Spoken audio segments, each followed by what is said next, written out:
मजबूत।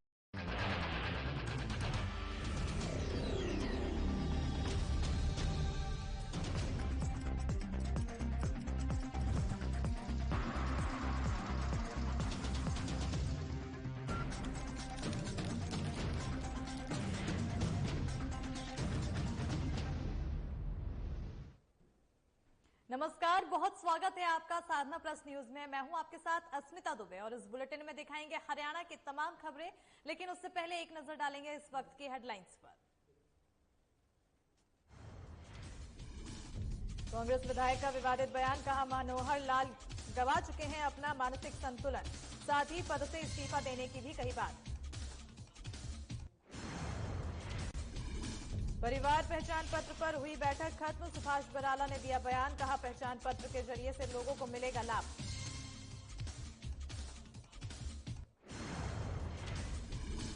जन्माष्टमी पर भक्तों में दिखा खासा उत्साह, मंदिरों में दिन भर लगा भक्तों का तांता, कोरोना नियमों का भी मंदिर में भक्तों ने किया उल्लंघन। कुरुक्षेत्र के एसएचओ के परिवार ने की प्रेस कॉन्फ्रेंस, हरजिंदर खेहरा के वायरल वीडियो पर की चर्चा, मामले पर हरजिंदर खेहरा के चाचा ने किया खुलासा। हरियाणा कांस्टेबल भर्ती पेपर लीक का मामला, रोहतक पुलिस का सिपाही हुआ अंडरग्राउंड, डीएसपी की सुरक्षा में बतौर गनमैन पर था तैनात।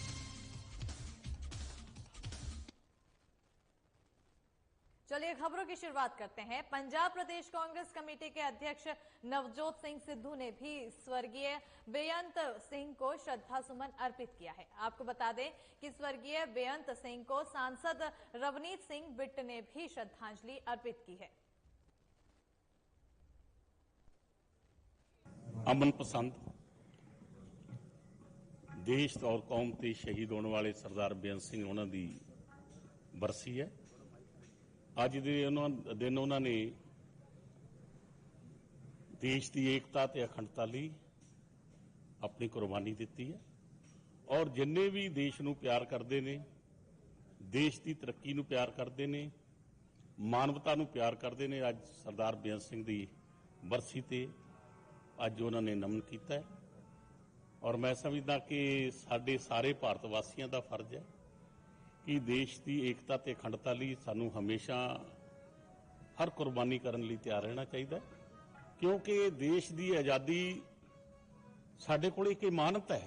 शहीद आजम भगत सिंह, राजगुरु सुखदेव, शहीद उधम सिंह, करतार सिंह सराभा सारियां ने इस उम्मीद नाल फांसी दे रस्सियां नूं हसते हसते चुम्मिया सी। ते एक पासे अज तुसीं अंदाजा लाओ भी एक अफगानिस्तान जिथे सारे मुल्क दियां दुनिया दियां अमेरिका वर्गे दियां फौजां लगियां ते अज फिर उत्थे बंब ते बंब फट रहा ते गिणती नहीं गी लोगों की भी बंबां दे विच किन्ने लोग मारे जा रहे हैं। यही हालात पंजाब दे विच सी। अज तां बड़ियां बड़ियां गल्लां कीतियां जांदियां, कोई कहंदा मैं आ कर दूं, कोई कहंदा मैं आ कर दूं, कोई कहंदा मैं ये कर दूं। साडे पंजाब दे पोलीटिकल पार्टियां दे लीडर, पर उदों शहीद आजम सरदार बेअंत सिंह ने यह गल कही सी, जान तो उत्ते तो कोई बड़ी गल नहीं। उन्होंने कहा सी भी मैनू मेरी सरकार बनाओ, मैं पंजाब दे विचों मैं रवां जां ना रवां, पर पंजाब दे विच अतवाद नहीं रहूगा, उरे गोली नहीं चलू कोई। वो कांग्रेस पार्टी आ। अज तुसीं देख रहे हो पंजाब तो उन्होंने चाहण वाले किहड़ा जिला है जिहड़े नहीं उन्हां दा नाम लेवा, जिहड़े उन्हां दे राह ते चल रहे आ। ते मैं समझदा 6 महीने दे विच 6 महीने च जिहड़ा पाकिस्तान वर्गे देश उरे खालिस्तान बनाउणा चाहुंदे सी, उरे 2020 रेफरेंडम वाले किते लब्बे भी लभदे आ। प्रधान होंदे सी ते मेरे फादर साबका प्रेजिडेंट सी और डेरा बाबा नानक तो जिहड़ी 20 मार्च जिहड़ा स्टार्ट किया, डेरा बाबा नानक तो स्टार्ट करके ते पूरे पंजाब च इकट्ठियां ने ते गुलाम नबी आजाद साहब ने इकट्ठियां ने 20 मार्च किया। उस वे मैं तुहानूं दस्सना चाहुंदा कि जिहड़े पिंड च ये 20 मार्च रात रहिंदा सी जां उत्थे खड़ा हुंदा सी, वो सरपंच नूं जां उत्थों दे कांग्रेसी लीडर नूं दूसरे दिन जिहड़े अतवादी सी शहीद करदे सी जां उन्हां ते नुकसान जिहड़ा कीता। वाकई इन्नियां शहादतां देण तो बाद सरदार बेअंत सिंह दी शहादत जिहड़ी लामिसाल है कि जिन्हें पंजाब दे विच एक शांति दा रस्ता दिखाया और पंजाब नूं खुशहाली दी राहां ते ਤੋਰਿਆ। इस करके इन्हां दी जिहड़ी कांग्रेस नूं ते है ही देण, पर जिहड़ी पंजाब स्टेट नूं जिहड़ी देण है खास करके अतवाद खत्म करने विच ਇਹ सरदार बेअंत सिंह ਦਾ ਨਾਂ ਜਿਹੜਾ हमेशा अमर रहेगा। और चंडीगढ़ पीजीआई के डॉक्टर्स, स्टाफ और सभी का तहे दिल से मंत्री अनिल विज ने धन्यवाद किया है और कहा है कि वो अब बिल्कुल स्वस्थ और फिट हो गए हैं। वहीं गृह राज्य मंत्री अनिल विज का ऑक्सीजन लेवल भी अब बिल्कुल सही है। साथ ही मंत्री अनिल विज ने डॉक्टर्स और स्टाफ को कड़ी मेहनत और लोगों के दुआओं और स्नेह को अपने ठीक होने की वजह बताई है।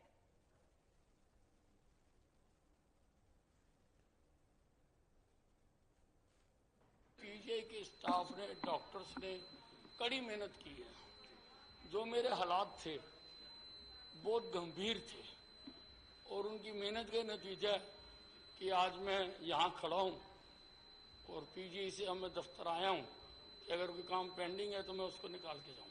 ये बताएं कि 10 दिन आप पीजीआई में रहे, आपने स्वास्थ्य मंत्री, केंद्रीय स्वास्थ्य मंत्री को पत्र भी लिखा, क्या इस आपने रेनोवेशन? नहीं, मैंने जो बाकी बिल्डिंगें पीजीआई की कई नई बन गई हैं, नए इंस्ट्रूमेंट भी हैं, लेकिन जो नेहरू ब्लॉक है वो 1950 में बना था।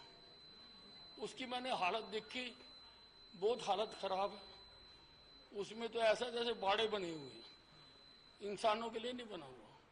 तो मैंने पत्र लिखा है केंद्रीय स्वास्थ्य मंत्री को कि इसको गिरा के नए आर्किटेक्चर, नए मापदंड के मुताबिक बनाया जाए।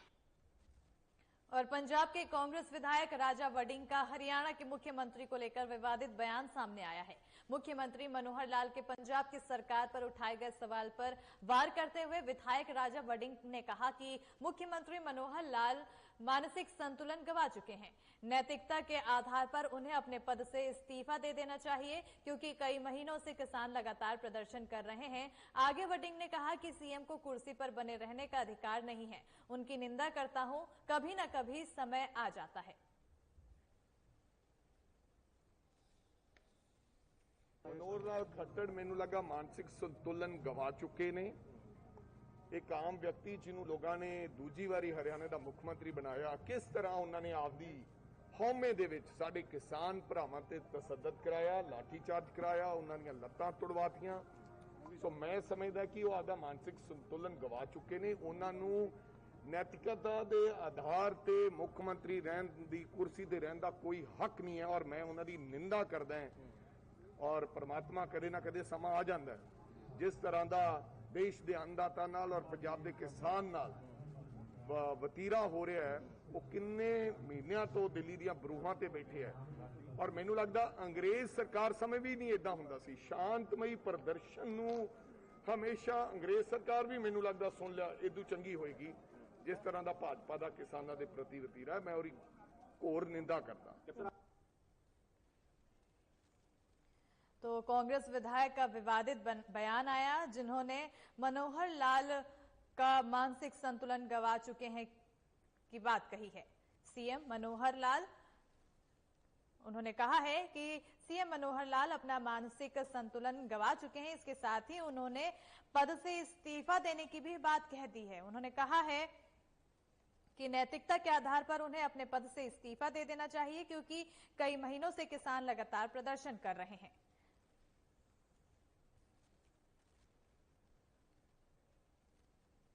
बढ़ते आगे, जहां हरियाणा निवास में चल रही परिवार पहचान पत्र की बैठक खत्म हो गई है। बैठक खत्म होने के बाद सुभाष बराला ने बयान दिया है कि बीजेपी की हरियाणा सरकार की गरीब कल्याण की योजना, गरीब उत्थान की योजना है, उनका लाभ लोगों के घर पर ठीक प्रकार से कैसे पहुंचे इस कार्य में लगी हुई है। आज की बैठक में सरकार के द्वारा चलाई जा रही योजनाओं, उनका लाभ पात्र व्यक्ति तक ठीक से पहुंचे, इस तरह की बातचीत हुई। बहुत सारे लोगों ने परिवार पहचान पत्र बना लिया, लेकिन बहुत से लोगों ने परिवार पहचान पत्र नहीं बनवाया है। ऐसे में लोगों को परिवार पहचान पत्र बनवाने के लिए प्रेरित करें। परिवार पहचान पत्र के माध्यम से उनको लाभार्थी के तौर पर डाला जाएगा और सरकारी योजनाएं का लाभ मिल सकेगा। परिवार पहचान पत्र पर विपक्ष जो बात कह रहा है उसमें कोई तथ्य नहीं है। साथ ही सुभाष बराला ने कहा कि करनाल घटनाक्रम पर पंजाब के लोग जो भी कह रहे हैं उस घटनाक्रम को देखिए जो नवजोत सिंह सिद्धू की ताजपोशी के समय सुनील जाखड़ ने बयान दिया था कि जो आंदोलन पंजाब में हो रहा था वो दिल्ली में शिफ्ट किया गया है, जिसे सुनील जाखड़ ने बयान दिया था। जनता पार्टी की हरियाणा सरकार मुख्यमंत्री मनोहर लाल जी के नेतृत्व में जितनी भी गरीब कल्याण की योजनाएं हैं, गरीब उत्थान की योजनाएं हैं, उनका लाभ निचले स्तर पे ठीक प्रकार से कैसे पहुंचे, इस काम में लगी हुई है। और आज की जो हमारी बैठक है उसमें इस तरह की जितनी भी योजनाएं सरकार द्वारा संचालित हैं उनका लाभ जो पात्र व्यक्ति है उस तक ठीक प्रकार से और बिना देरी के कैसे पहुंचे, इस उद्देश्य को लेकर के ये बैठक बुलाई थी। और एक बड़ी टीम इस काम में भारतीय जनता पार्टी ने अपनी तरफ से भी लगाई है ताकि आम लोगों को जिन विषयों की जानकारी नहीं होती उन विषयों की जानकारी जाकर के दें। तो पहचान पत्र के माध्यम से लोगों को लाभ मिलने की बात सुभाष बराला ने बताई। आपको बता दें कि हरियाणा निवास में चल रही परिवार पहचान पत्र की बैठक अब खत्म हो चुकी है और बैठक खत्म होने के बाद सुभाष बराला ने बताया कि बीजेपी की हरियाणा सरकार की गरीब कल्याण योजना गरीब उत्थान की योजना है और उनका लाभ लोगों के घर पर ठीक प्रकार से कैसे पहुंचाएं, इसमें सरकार लगी हुई है। और इसी के साथ ही उन्होंने कहा कि आज की बैठक में सरकार के द्वारा चलाई जा रही योजनाओं उनका लाभ पात्र व्यक्ति तक ठीक से पहुंचे, इस पर बातचीत की गई। वहीं बहुत सारे लोगों ने परिवार पहचान पत्र बना लिया है, लेकिन बहुत से लोगों ने परिवार पहचान पत्र नहीं बनवाया है। ऐसे में लोगों को परिवार पहचान पत्र बनवाने के लिए उन्होंने प्रेरित करने की बात कही है। साथ ही परिवार पहचान पत्र के माध्यम से उनको लाभार्थी के तौर पर डाला जाएगा और सरकारी योजनाओं को लाभ मिलेगा, ऐसी भी जानकारी सुभाष बराला ने दी है। बढ़ते हैं आगे, जहां मंगलवार को चंडीगढ़ नगर निगम कार्यालय के बाहर जमकर हंगामा हुआ, जहां नगर निगम कार्यालय के बाहर आम आदमी पार्टी ने जोरदार प्रदर्शन किया। वहीं आम आदमी पार्टी के इस प्रदर्शन में सैकड़ों की संख्या में कार्यकर्ताओं ने नगर निगम कार्यालय को घेरा, जिसकी अगुवाई हाथी में कांग्रेस से आम आदमी पार्टी में शामिल हुए विगत नेता प्रदीप छाबड़ा कर रहे थे। पुलिस ने आम आदमी पार्टी के कार्यकर्ताओं को मौके से भगाने के लिए वाटर कैनन का भी इस्तेमाल किया है।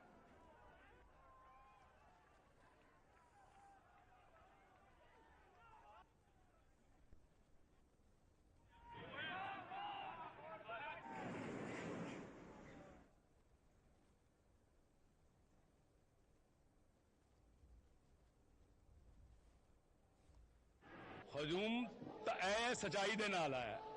ਅਸੀਂ ਕਾਂਗਰਸ ਛੱਡੀ ਇਸੇ ਕਰਕੇ ਵੀ ਸਚਾਈ ਨਾਲ ਚੱਲਣਾ ਹੈ। ਕੁਝ ਪ੍ਰੋਬਲਮਸ ਆ ਰਹੀਆਂ ਸੀ, ਸਾਡੇ ਆਪ ਦੇ ਲੀਡਰ ਹੀ ਉਹਨਾਂ ਨਾਲ ਲਿਪਟ ਸੀਗੇ।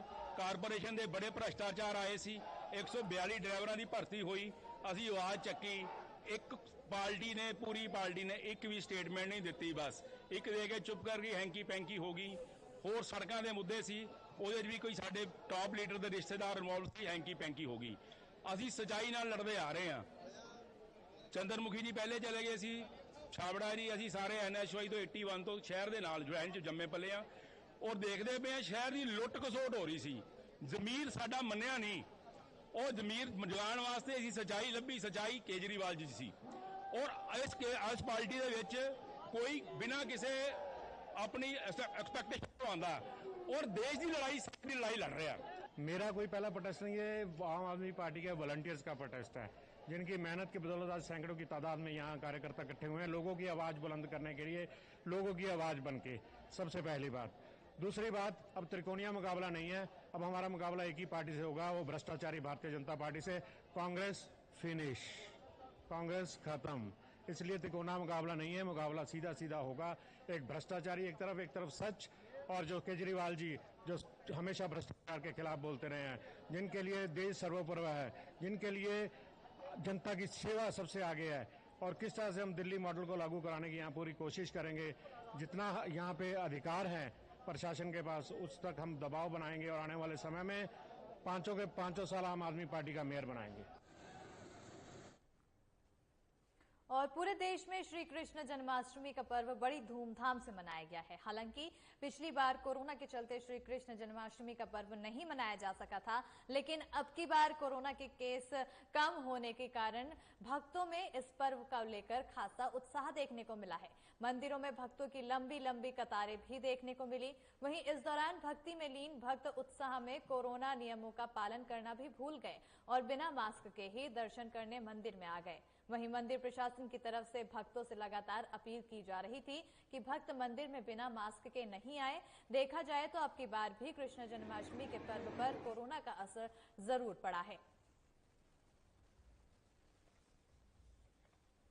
कि कृष्ण जन्माष्टमी पे अष्टमी तिथि भी है और साथ ही साथ रोहिणी नक्षत्र भी है। बहुत बढ़िया संयोग है, चंद्रवार भी है। हम कोरोना के नियमों के अनुसार सभी भक्तजनों को मत्था टेकने के लिए कह रहे हैं और सोशल डिस्टेंस का विशेष ध्यान रखा जा रहा है और सभी लोगों को कहा गया है कि मास्क लगा करके सभी भक्तजन मंदिर में आएं ताकि कोरोना के नियमों का पालन हो सके और किसी भी प्रकार का किसी प्रकार का कोई दिक्कत ना हो। आज बहुत अच्छा संयोग है, कृष्ण जन्माष्टमी है। सभी भक्तजन भगवान की पूजना अर्चना करें, भगवान के नामों का उच्चारण करें और भगवान के नामों का उच्चारण के साथ साथ अभी अपने सभी दुखों को दूर कर सकते हैं। बढ़िया लगा। पिछली बार कोविड के चक्कर में नहीं हो पाई थी। इस बार खूब रौनक मेला लगा हुआ है, खूब मेला है, काफी लोग आए हुए हैं यहाँ पे मत्था टेकने के लिए और ये पर्व धूमधाम से मनाया जा रहा है इस साल।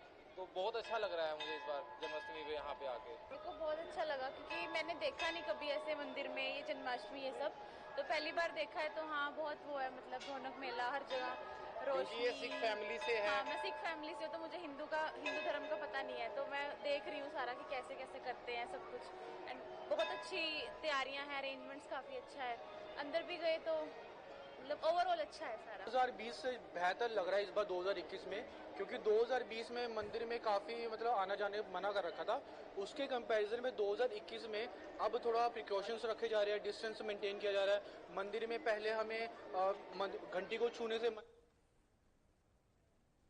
और करनाल लाठीचार्ज के मसले पर एसएचओ हरजिंदर खेहरा के वीडियो वायरल के बाद कुरुक्षेत्र गांव लुखी में उनके परिवार ने प्रेस वार्ता करके बताया कि उनका परिवार किसानों का हितैषी है और सदैव किसानों की लड़ाई में उनके साथ खड़ा है। हरजिंदर खेहरा के चाचा ने मीडिया से बातचीत में बताया कि कई बार उनके परिवार के सदस्य किसानों के आंदोलन में शरीक हुए हैं और खुद हरजिंदर खेहरा के पिता एनएलओ के जिला प्रधान सरदार बूटा सिंह खेहरा पार्टी के कॉल पर कई बार किसान आंदोलन के चलते मोर्चा पर पहुंचे हैं। उन्होंने कहा कि हरजिंदर खेहरा को बदनाम करने के लिए पुलिस की कार्रवाई में सिर्फ उनके वीडियो को टारगेट किया गया है और ये एक साजिश है। हरजिंदर खेहरा के चाचा डॉक्टर मेजर सिंह ने ये खुलासा किया है।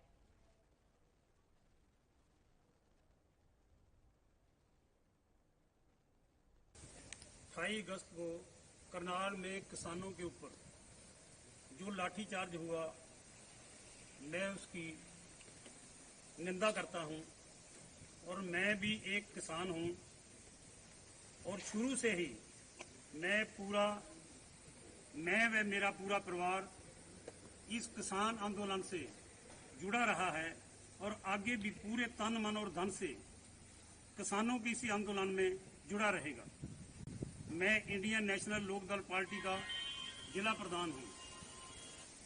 हमारी पार्टी ने कल 30 अगस्त को एसपी करनाल से मिलकर पूरे प्रकरण की निष्पक्ष जांच कराने के बढ़ते आगे, जहां हरियाणा कांस्टेबल भर्ती पेपर लीक मामले में रोहतक पुलिस का प्रवेश नामक एक सिपाही भी संलिप्त है, जो मामला उजागर होने के करीब 3 दिन अपनी ड्यूटी पर भी आया, लेकिन अब वो अंडरग्राउंड हो गया है।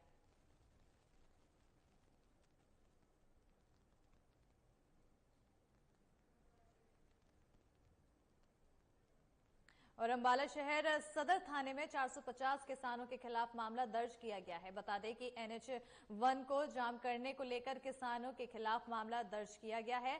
करनाल में हुए किसानों पर लाठीचार्ज के विरोध में किसानों ने Ambala Shambhu border toll plaza पर जाम लगाया था। किसान वहां से शंभू बॉर्डर पे, पंजाब बॉर्डर है जो हमारा लगता है हरियाणा से, वहां पे 400-450 किसान 28/8 को इकट्ठे हुए थे और उन्होंने नेशनल हाईवे को बंद किया है और हमने 163 FIR नंबर दर्ज किया है नेशनल हाईवे एक्ट के तहत। अभी नियमानुसार कार्रवाई अमल में। और इसी के साथ हरियाणा की खबरों में फिलहाल इतना ही। साधना प्लस न्यूज में खबरों का सिलसिला लगातार रहेगा जारी। नमस्कार।